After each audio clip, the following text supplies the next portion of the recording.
Assalamualaikum warahmatullahi wabarakatuh. Balik lagi bersama saya Hasim Ahmadi di channel Satu PC.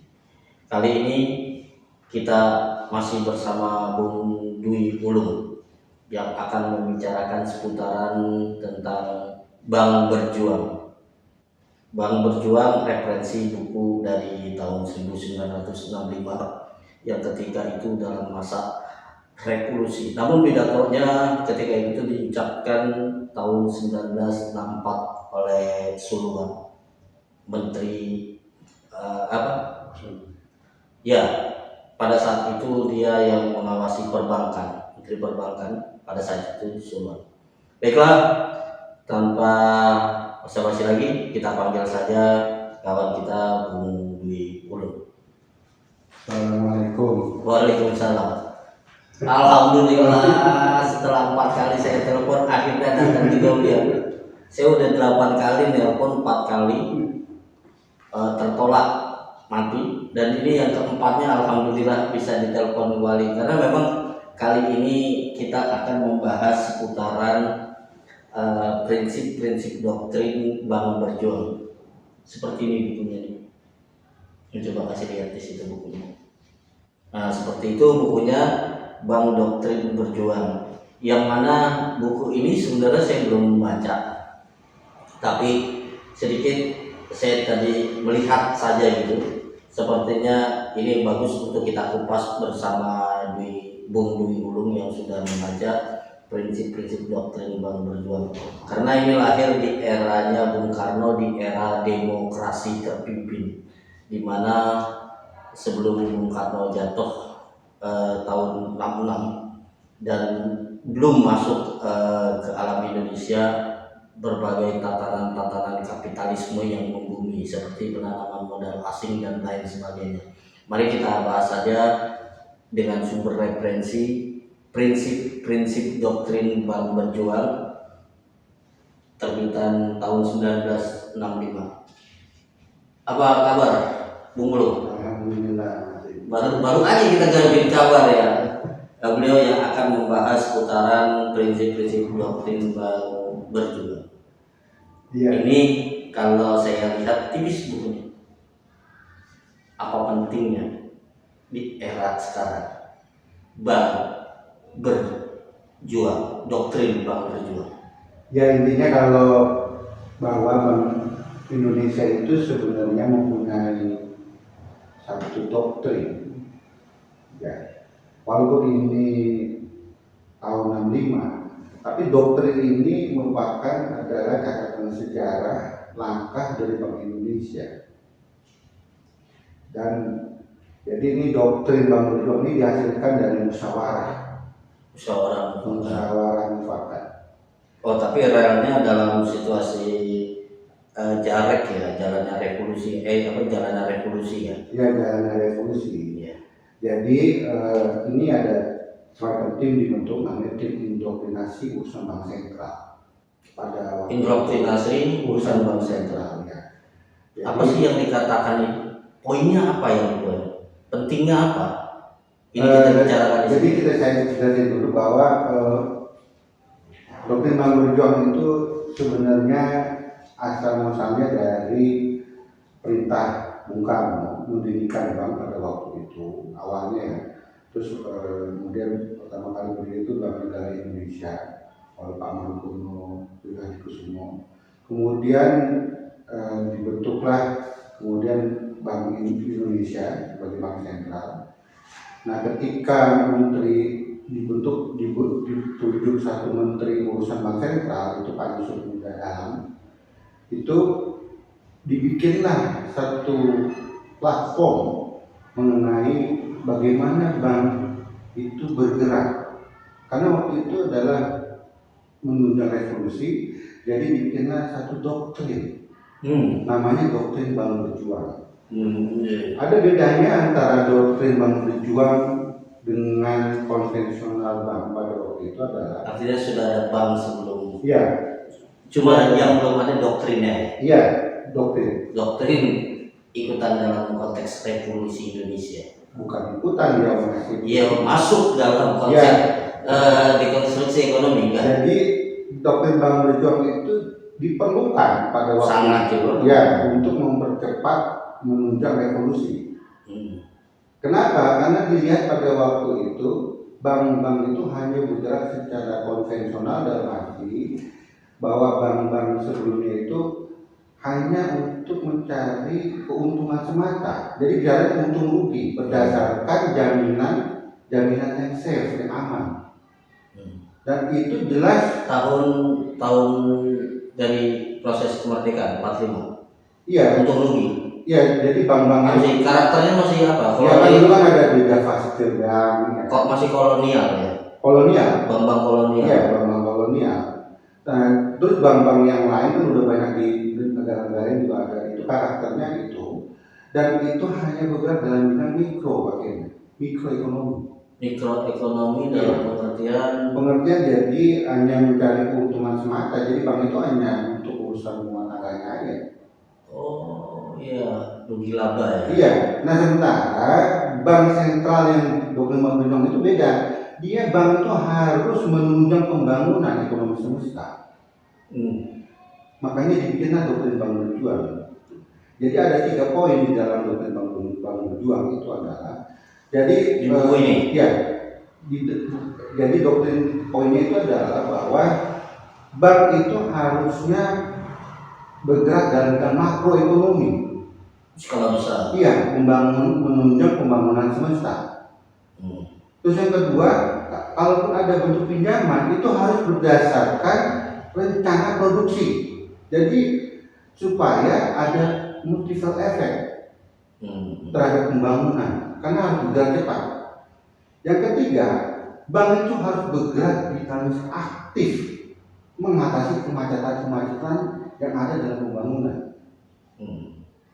Jadi emang harus digerakkan secara cepat.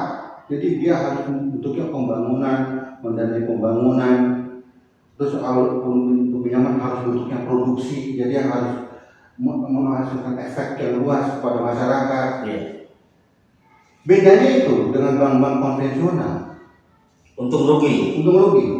Nah, cuma masalahnya pada Bank Indonesia ini kemudian pada era-era selanjutnya, apakah masih fokus pada doktrin Bank Berjuang ini?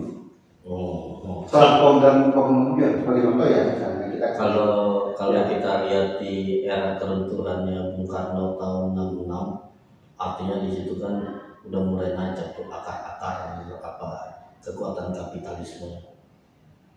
Kalaupun sekarang udah nggak ada doktrin Bank Berjuang. Jadi jangan berkata masih sebagai contoh ini ya. Ini buku, ini ya tim penulisnya PGS, tapi ini dari Bank Indonesia. Ini buku Bank Indonesia dalam kilasan sejarah bangsa.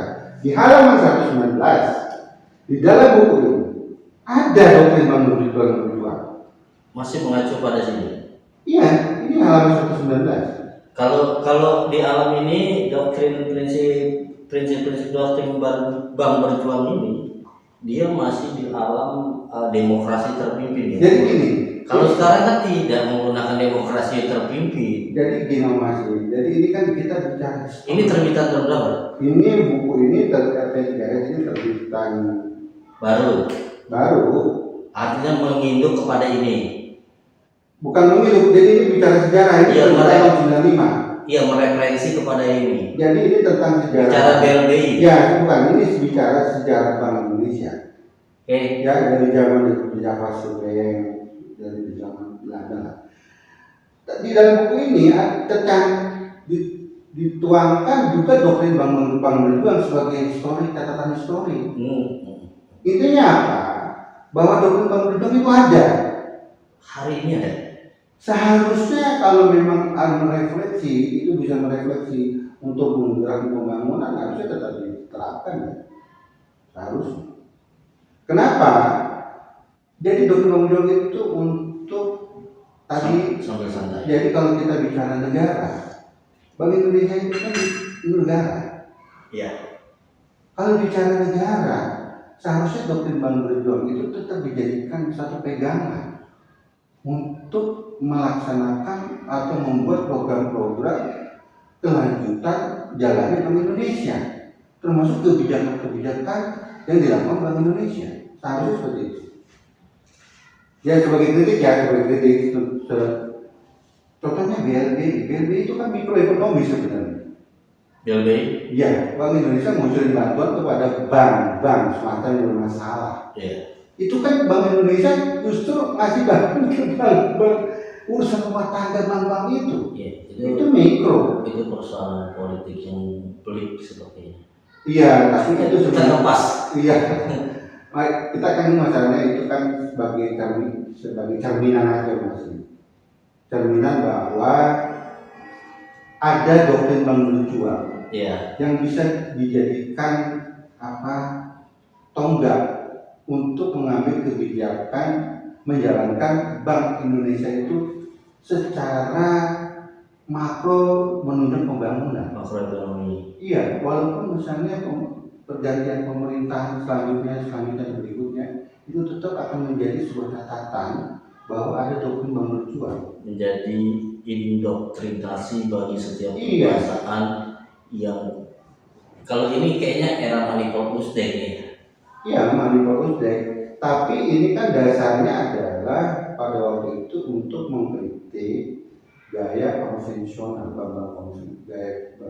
Perbedaannya apa? Anda konvensional? Ya tadi kalau konvensional itu bicaranya hanya untuk mengingat dirinya aja, untuk rugi, untuk rugi. Itu mikroekonomi. Itu konvensional. Iya. Tidak ada efek yang besar kepada pembangunan negara. Gitu. Bukannya bank sekarang untung rugi? Ya justru itu kan makanya apakah ini kembali lagi kepada stakeholder ya, pemegang kebijakan. Karakter bank yang ada sekarang berbasiskan imperialis, berbasiskan kolonialis juga, berbasiskan masih punya karakter yang disebutkan sama Bang juga. Begitu nggak bank-bank hari ini? Ya kalau bicara imperialis, kolonialis, neokolonial. Ya itu kan ada intervensi asing masing. Maksudnya kita bisa melihat sendiri, menilai sendiri ya. Nggak bisa dong. Ukuran kita menilai ini gimana? Ya maksudnya kan masih nggak bicara dari kalimat atau itu. Ya, apakah karakter bank-bank kita yang ada sekarang ini setelah pasca runtuhnya Soekarno, jatuhnya Soekarno, balik lagi ke konvensional gitu? Ya ke konvensional. Saya nggak bicara bahwa itu nepotisme atau neolibeраlis ya. Tapi praktek-praktek konvensional itu dilakukan sekarang. Karena tidak ada indoktrinasi. Bukan tidak ada, ini ada. Artinya tidak dilakukan. Tidak ada penerapan, penegasan ini doktrin ini ditegakkan atau tidak doktrin Bank Berjuang ini. Iya. Gitu ya. Iya. Tadi katanya ada 3 ya. Hanya yang mikroekonomi itu. Prinsip dasarnya. Jadi intinya dia mengkritik gaya konvensional, model konvensional yang hanya mengembangkan kepentingan usahanya aja atau kepentingan mikroekonomi ya. Dan bank itu tidak, kalau ini kan untuk menunjang itu partisipasi bank supaya berpartisipasi aktif dan menyeluruh terhadap pembangunan nasional, terlibat dalam pembangunan negara ini dan revolusi, jalannya revolusi. Iya, jadi pembangunan nasional secara menyeluruh. Makanya dia harus bergerak dinamis, aktif di poin ketiga itu Bank Berjuang. Di sini? Iya, untuk menjalankan pembangunan terus mengatasi terhadap sumbatan-sumbatan. Gitu. Kayak apa sumbatannya? Ya misalnya ada pembangunan yang butuh biaya, tapi memang itu untuk kepentingan masyarakat, misalnya kan, itu dia harus berpartisipasi aktif. Gitu, menjemput bola. Iya. Ya saya kira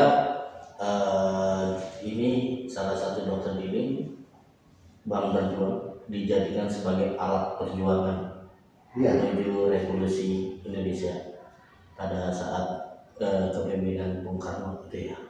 Sekarang sebenarnya memang kalau ini juga bisa disinergikan ya. Bisa. Kalau memang pemimpin kita menggunakan membawa ajaran demokrasi terpimpin tentunya dan manipolitik. Dan masalahnya kan kalau sekarang kan tidak. Kalau menurut saya jangan juga dikungkung manipolitik itu adalah platform zaman Bung Karno. Nggak begitu. Jadi pembangunan itu era itu kan terus berjalan bergulir.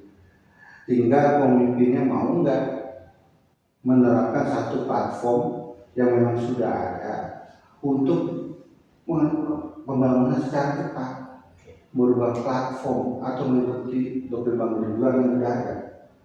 Jadi tinggal merealisasikan mau apa tidak, itu aja. Oke. Saya kira sampai di sini kupasan singkat dari buku Prinsip Doktrin Bank Berjuang. Lain kali ini hanya pengantar dari yang kemarin yang kita sampaikan, hanya pengantar. Lebih dalam lagi akan kita kupas besok bersama para ahli-ahli tentang prinsip Bank Ekonomi Berjuang, prinsip doktrin Bank Berjuang. Kita akan kupas dalamnya, kita hadirkan beberapa narasumber. Ini saya katakan tadi berdua Bung Dwi Ulung hanya sebagai pengantar bahwa ada prinsip-prinsip doktrin Bank Berjuang. Mau tidak mau, cepat atau lambat, kita harus mengenal ini dan harus mengetahui ini untuk membangun negeri ini. Saya kira cukup sekian di satu visi. Assalamualaikum warahmatullahi wabarakatuh. Salam satu visi.